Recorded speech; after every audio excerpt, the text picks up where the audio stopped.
Welcome to How to Use Microsoft Access for Beginners, brought to you by AccessLearningZone.com. My name is Richard Rost, your instructor and two-time Microsoft MVP. In this video, I'm going to show you how to create a basic Microsoft Access database. We will learn how to build tables, queries, forms, and a mailing label report, all in about half an hour. So if you're interested in learning Microsoft Access, sit back, relax, and enjoy.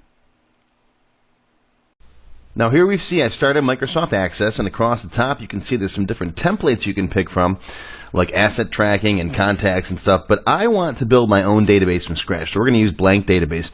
Down below here you'll see some previous databases that I've used in the past, and you can click on these if you want to open those, but for now, let's go ahead and click on blank database. Just click on it once, that'll select it, double click on it, and that'll open up a blank database for you. Next, you're asked for a file name. It defaults to database1. You can click in here and change it. I can call it like Rick's Database or whatever you want to name it. It's going to save it in the Users Richard Documents folder. You can change that as well by clicking on this Browse button. But for now, I'm just going to click on Create. Now, Access creates your database file, and this is going to be a single file that contains all of your objects, all of your tables, your queries, your reports. They're all going to be inside this one file, which is your database file, an ACCDB file for those of you who care. Now the first thing Access does for you is it wants you to create a table. You can see right here it's called Table 1. This is your list of objects over here. All your tables and other things will show up in this list. And I'll talk about what all these different objects are in just a minute.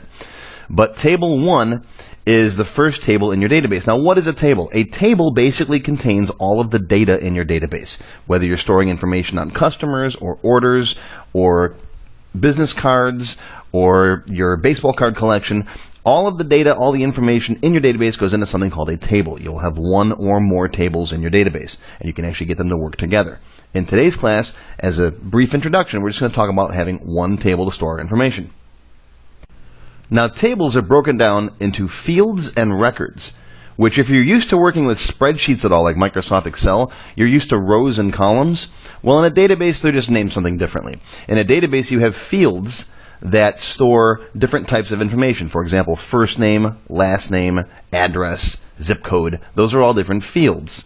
And the rows will be the records for the different customers. For example, customer 1, customer 2, and so on. So rows and columns are records and fields in Access. Now Access starts off each table with an ID field. And an ID is basically a unique identifier for each record.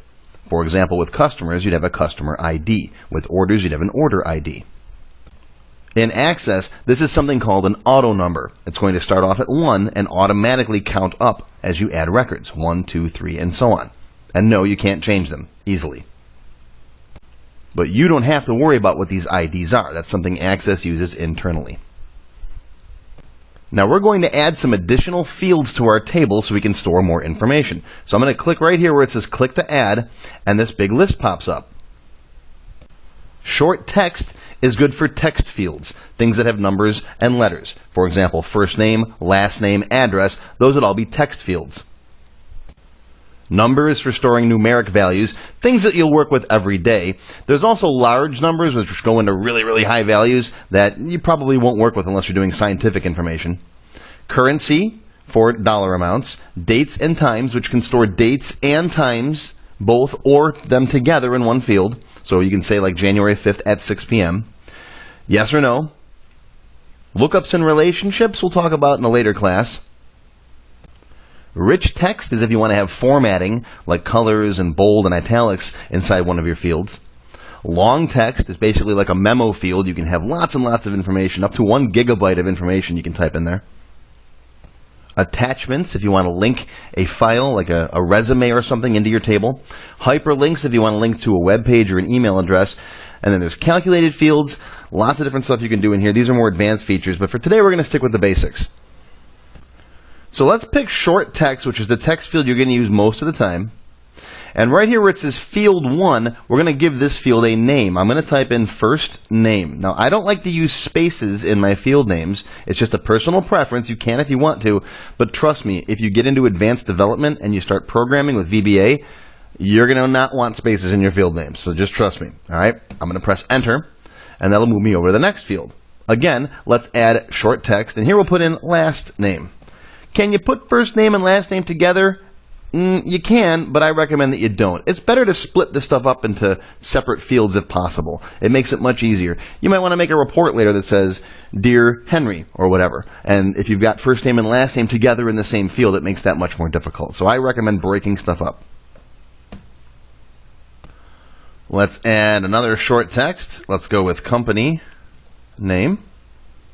And of course, if you're putting in individuals that don't work for companies, you can leave that blank. You can always leave fields blank. Let's try a number field.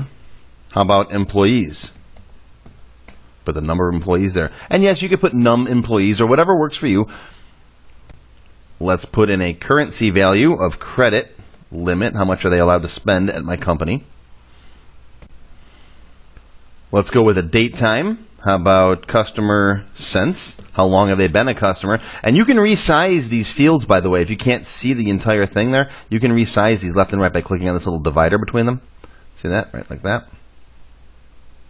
Let's do one more. How about let's drop this down. Let's go with a yes or no value. Now watch what happens. If I accidentally click down here or click off that field, it's stuck at field 1, and you can't just click back on here to rename it. So what you can do is you can right-click and come down to rename field. If you don't want a field, you can delete a field. But I'm going to go with rename field, and now I can type in the value that I want. How about is active? Is this an active customer or not? And don't put a question mark in there. Never put question marks. Don't put any kind of punctuation in here. All right, is active just tells us are they on our mailing lists. You know, maybe if the customer is deceased, you no longer want to send them mailings and things of that nature. Now, you can just type in data into blank fields, but I don't recommend it. It's best, unlike Excel, it's best to actually give these fields good names, because we'll work with them later. And one more field. Let's put in here another short text. Let's put in state. And I'm going to use this for some queries later on. You can put the full address in there if you want to. Address, city, state, zip code, country. I cover that in my full classes. But for today, we're just going to stick with state. Now that we have the table defined, we have the fields all defined in here, let's go ahead and put in some actual data. So I'm going to click back over here on first name. I'm going to put myself in, Richard. Notice as soon as I start typing, the record is being entered into the table, and you can see I'm ID number 1. All right, I'll hit Tab to move to the next field, just like Excel. Rost, right, company name, Amicron. Employees will say 2. My credit limit, I'll give myself a good credit limit, 10,000. Customer since, how about 1194? Is active? Yes, you can check with the space bar. You can tap that on or off. I know I'm the kind of person where when I'm working on the keyboard typing in data, I don't have to stop and grab my mouse. So yes, you can click on this with the mouse if you want to, or you can just use the keyboard. Tab, State of New York. And yes, you can make drop-down boxes so you can pick from a list of states, and that's a little more advanced. I cover those in the advanced classes. And then I'll just tab and tab again, and now I'm down on record number 2, the next record. So let's put a couple more customers in here. Let's go with Joe Smith. We'll leave the company name blank. He's got no employees, a $2,000 credit limit, customer since 1/1/2010, and he's active from Pennsylvania. And how about Sue Jones from XYZ Corp? Employees, let's say 15, $15,000 credit limit, customer since 1/1/2018, not active anymore, and she's from Texas. All right, and that's basic data entry. Pretty simple. Now, the data is automatically saved in your table as soon as you make a move from one record to another. So, for example, if I'm up here editing Sue Jones, let's say I change this to Susan. Notice the little pencil pop up over here? That means this record is dirty. That means this data has not been saved to the table yet. Okay? So as soon as you move to another record or to a new record like this, that information gets saved in the table. You don't have to manually remember to save it like you do with Excel. Now, if you make design changes to the table, if you add new fields or delete fields, then that information you have to manually save. So we're going to come up here and click on the little Save button, or you can hit Control S on your keyboard, and that will ask you to save this table. Now, let's give the table a name. This will be my customer list. So I'm going to put in here Customer T. Again, this is a personal preference. It's a convention that I use. I like to end all of my tables in the letter T. My queries will be ended in Q, my forms in F, and my reports in R. And again, if you go a little bit further into Access development and programming and such, it's sometimes helpful to know whether you're dealing with a table or a query, what kind of object you have. And it just helps if it's customer T, you know it's a table and you can treat it accordingly. Otherwise, you got to look it up and figure it out. And sometimes you can have a customer table and a customer query as well. And so the T and the Q help to differentiate. So I'm going to hit OK, and that'll save it as my customer T over here in my object list. Now that we have this table saved, let's go ahead and close it. I'm going to close this table by clicking on this little X right here in the tab, and that closes it down. If you want to open it back up, just double-click right here on the customer T in the pane. Okay. If you don't see this object pane, click on this little button right there. That shrinks it up. That's just to save you some space. If you want some more room here on the table to work with, you can click on that little button there to open and close it. So let's close down the customer T. Let's create another table real quick. I'm going to show you a different method to create a table. Click on Create, and then click on Table Design. That opens up this thing. It looks slightly different. And one thing I should mention, by the way, I have my menus collapsed. If you want these menus to stay open all the time, just double-click on one of these entries, like double-click on Create, and now this menu stays open all the time. This is called the ribbon. I think it wastes a lot of space, so I'm not going to leave it open. I'm going to double-click again. That collapses it down. Some people like that open all the time. I don't. But now we're inside the Table Designer, and this is where you can come. This is how I like to build my tables. This is where we just come in here and specify the field names first. Then we go into data entry mode, and we can type in the data. So let's say we also want to store something completely different in here. Let's say we want to store a list of our products. All right. So the first field that you want to put in any table is the ID field for that table. So click right here. I'm going to put in product ID and then tab over, and that's going to be an auto number. Now you can drop this box down and pick auto number, or you can just type A and it'll pop up. Tab. Description is optional. You can put a description in here if you want to. This is mostly for the developer, so you know what it is, but it'll also show up in some other places, like in the footer on forms. I never use it pretty much. All right, the product name.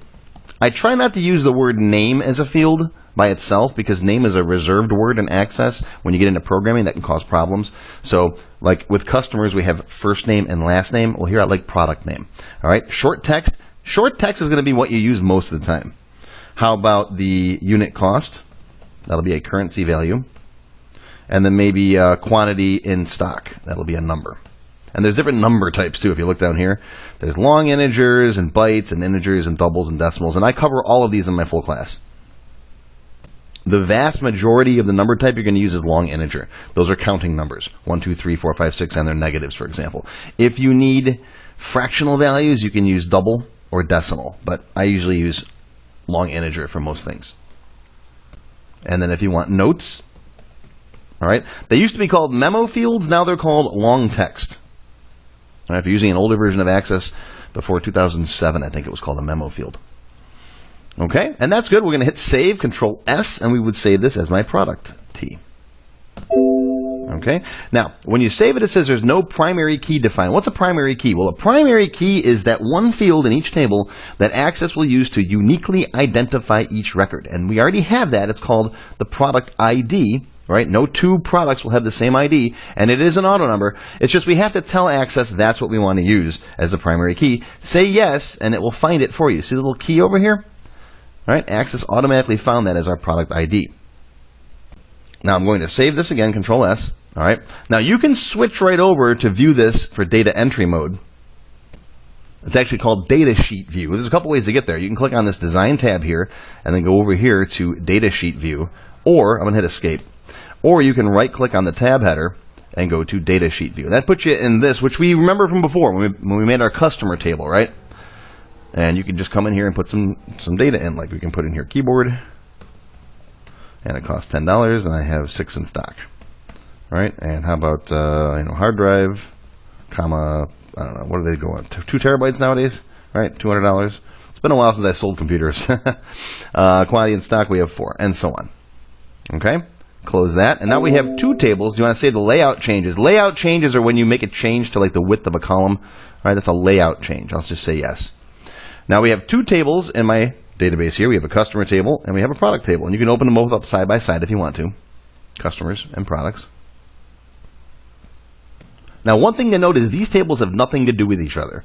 My customers and my products are two totally separate groups of information. Customers and products are never by themselves related together. When we get into my expert level classes, we're going to talk about table relationships, how you can get information to work together. For example, you might want to know which customers purchased which products. If you want to send out a marketing brochure to people who purchased, let's say, hard drives, then you'd want that information handy. We would need a third table to relate them together in this case. For example, an order table. The order table will tell you which customers ordered which products. Every time you put an order in the system, you put a record in the order table. Then we can set up relationships between those tables. That's more advanced. This is a beginner class. So if you're interested in that, I'm going to have a link to my expert classes in the description below this video. But getting back to the beginner stuff, getting back to table design here, one other thing I'd like to note is that I personally don't like this tabbed interface.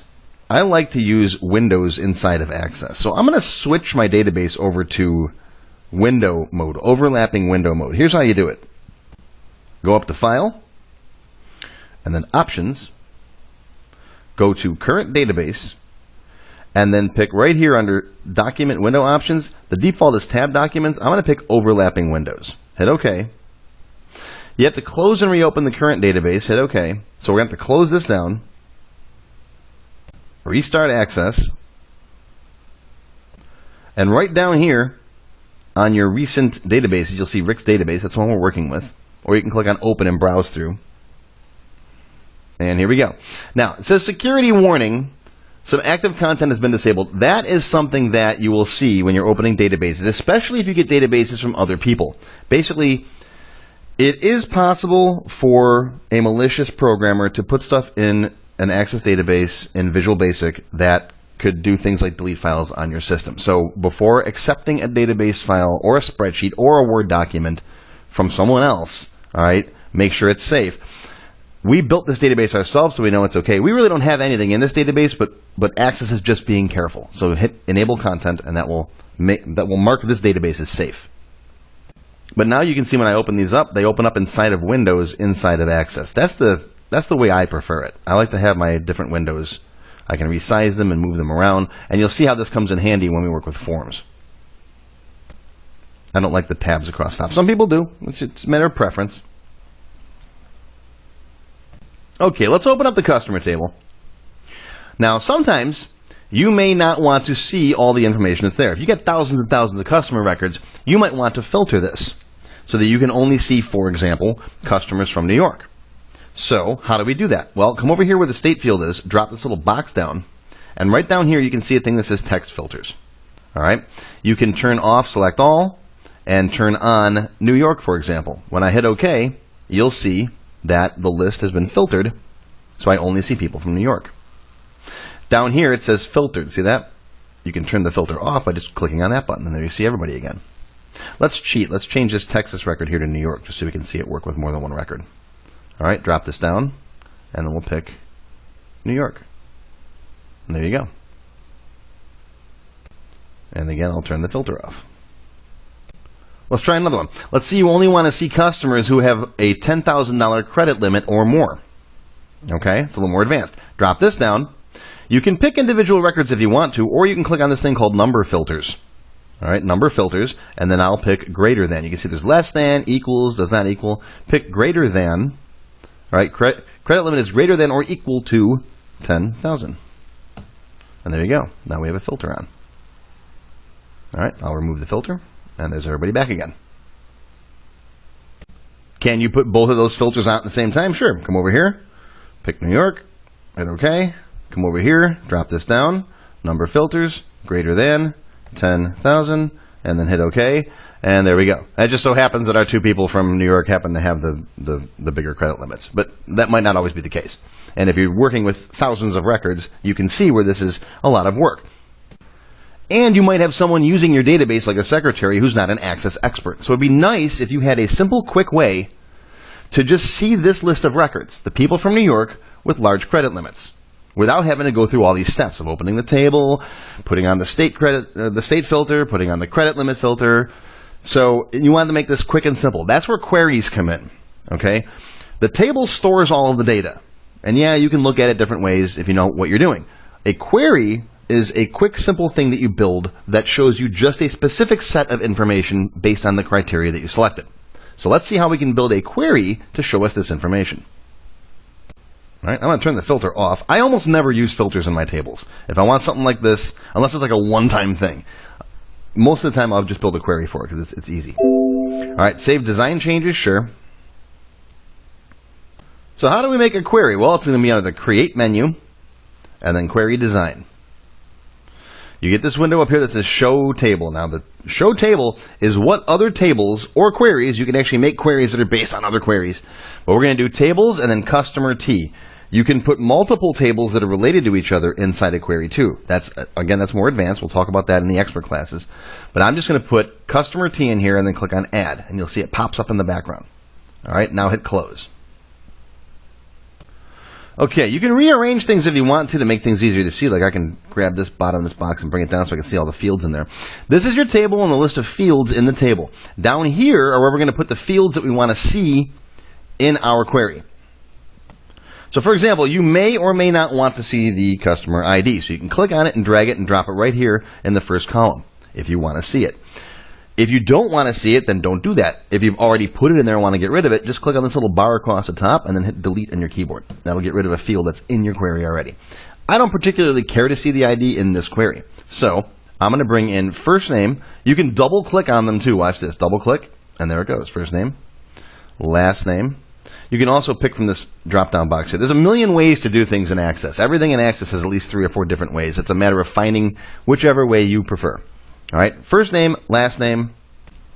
I want credit limit and state. That's all. All right, now that we've got our query kind of set up, let's run it and see what the results are going to be.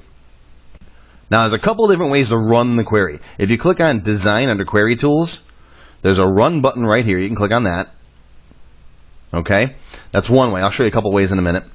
And you can see there's the results of my query. It's called Query 1 right now. We'll save it with a name in just a minute.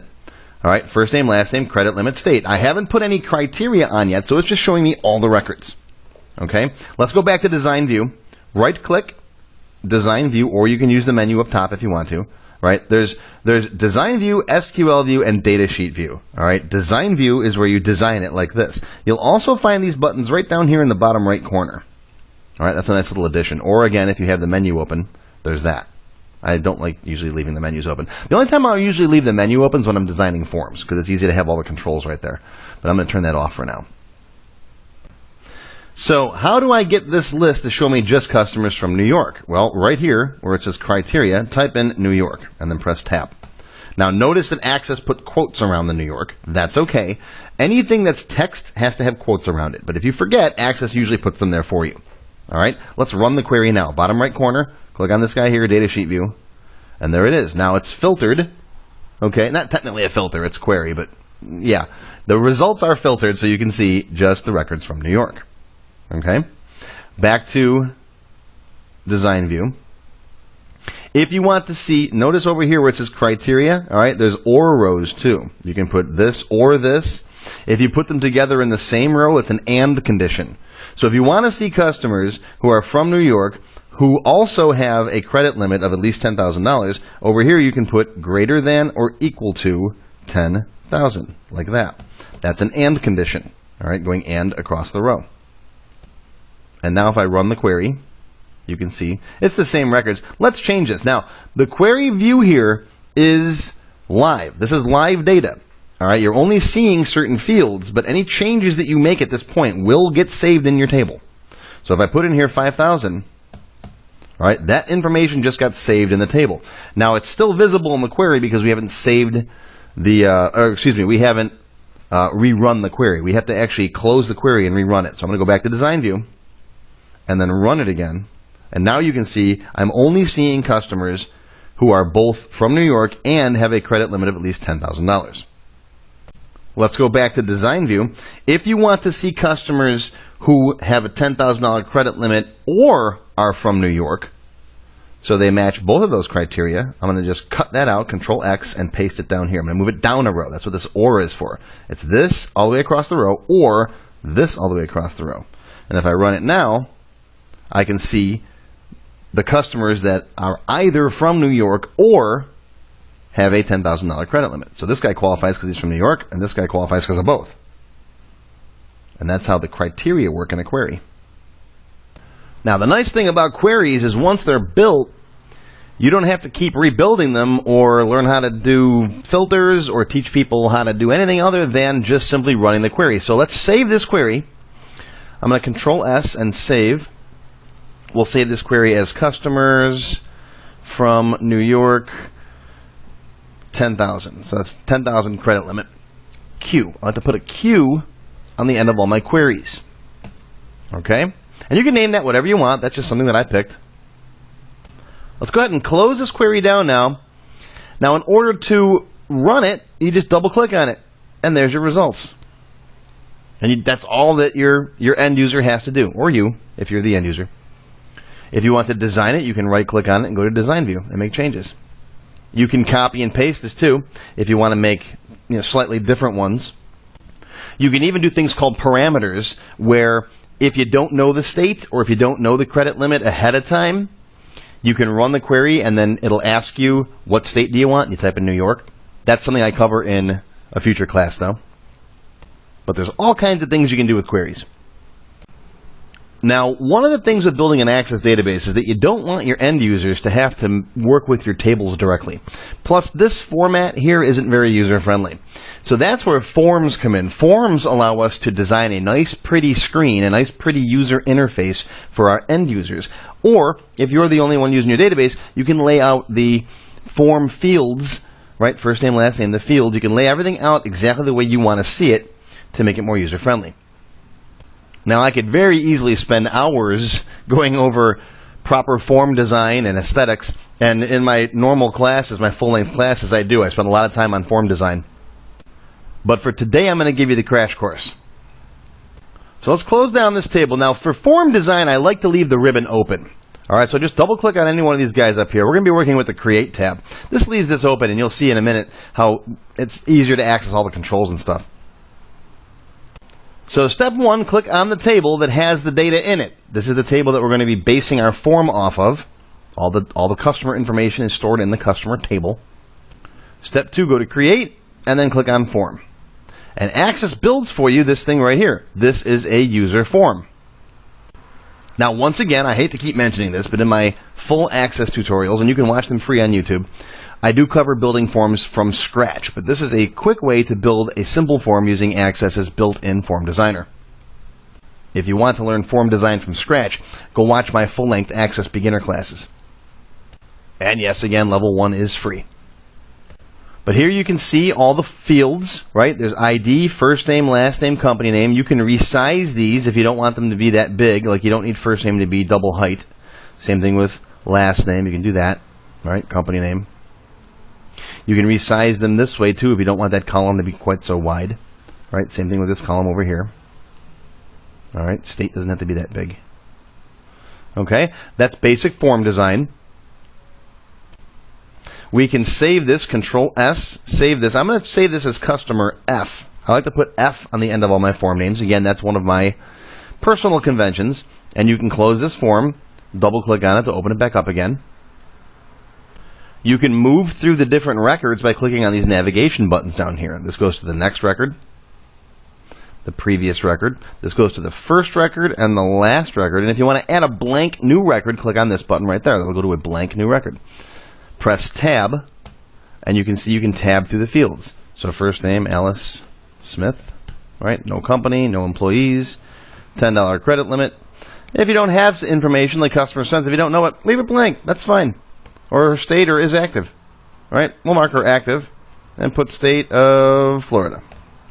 Tab again, and that'll move you to the next new record. So you can keep using tab to move through the fields. Here's an example of something you can do with forms. This is from my full, more advanced classes. You can see you can turn forms into menus with different buttons on them. You can click on Open Customer List, see your list of customers. You can double click on one of these. It'll open up that particular customer form. There's different controls in here. You can add colors, other buttons, and so on. There's lots and lots that you can do with forms. You can design, toggle buttons and option groups and subforms, and I cover all this stuff in my regular classes. But I just want to show you what forms are used for. They're used for working with the data on the screen in a nice, pretty user interface, and you can make it so that someone who doesn't know Access can very easily move around through the different things like products or employees or contacts. If you want to make design changes again, you can simply right-click, go to Design View, and then you can move these fields around in here if you want. Let's say you want last name on top of first name. You can click on it and drag it up here and drop it. And then, see, sometimes these things move around a little bit, so you have to grab credit limit and put it back up here. All right, customer sense, and then move these things around. I cover a lot more about working with form design in my full classes, like I've said a couple times. But this gives you the basics. I'm going to close this and not save changes. That way I can open it back up again, and that's where it was. So now we've got a couple of tables. We've got a query, and we've got a form. One more thing to look at today, and that's a report. Now, forms are for working with the data on the screen. Reports are for printing stuff, either printing a physical hard copy or making a PDF file and sending it to someone else in email. If you want to present it in a printed format, you'd use a report, whereas forms are for working on the screen. I know sometimes people say forms and they really mean printed reports because they think you're filling out a form on paper.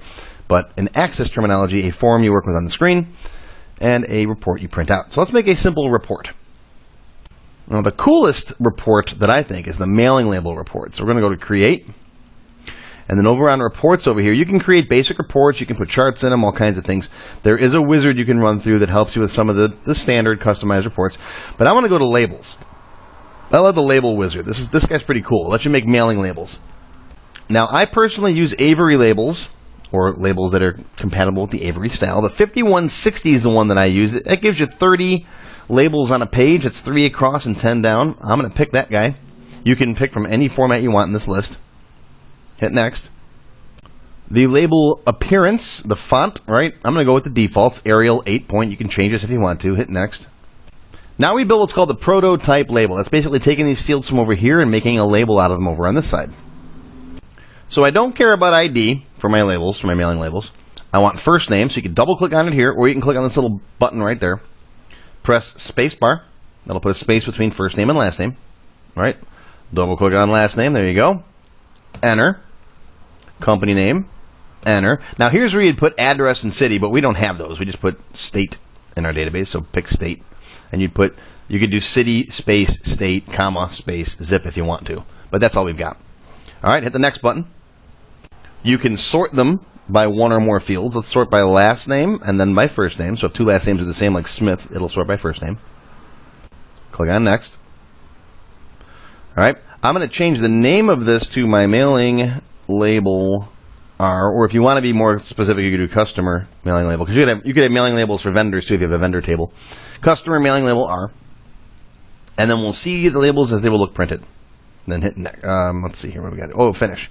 I'm looking for Next. I'm like, Next isn't lit. Okay, this is the last one. That's why they should take that button off of there. Ready and Finish. And there are my mailing labels.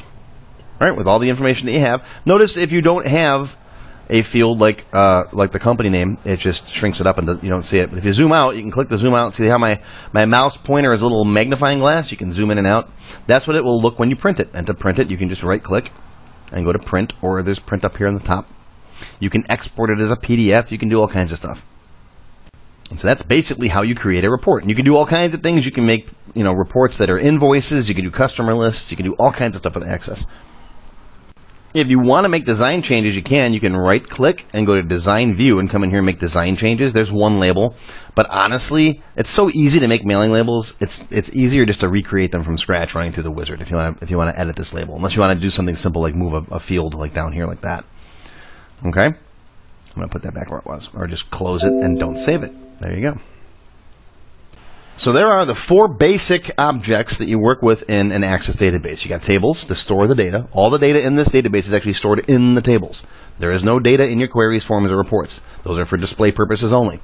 Queries allow you to display the information in a table format, but however you want. You can filter it, you can sort it, you can limit the records. Forms for working on the screen, and then reports for printing stuff out or emailing stuff.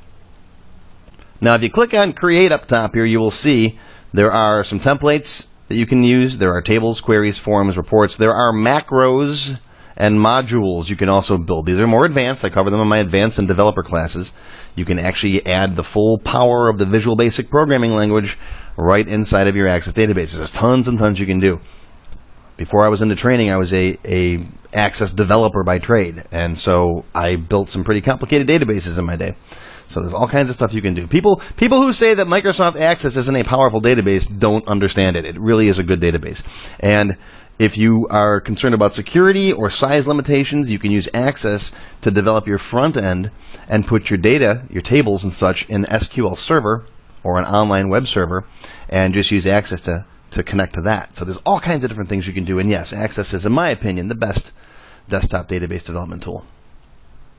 If you would like to learn more about building databases in Microsoft Access, I have a free 3-hour-long video tutorial. It's right here on YouTube or on my website. It covers lots more about building databases in Microsoft Access, and it's absolutely free. I will put a link that you can click on in the description down below the video. If you like Level 1, Level 2 is just $1. That's another whole hour-long course. Also, feel free to check out my Tech Help video series where I answer questions about Microsoft Access. If you enjoyed this video, please give it a like and feel free to share it anywhere you think people might be interested in Microsoft Access. Be sure to subscribe to my channel, which is completely free, and click that bell icon to select all and be notified every time I post a new video. Click on that Show More link down below the video for additional resources and links. Once again, my name is Richard Rost, and thank you very much for learning with AccessLearningZone.com.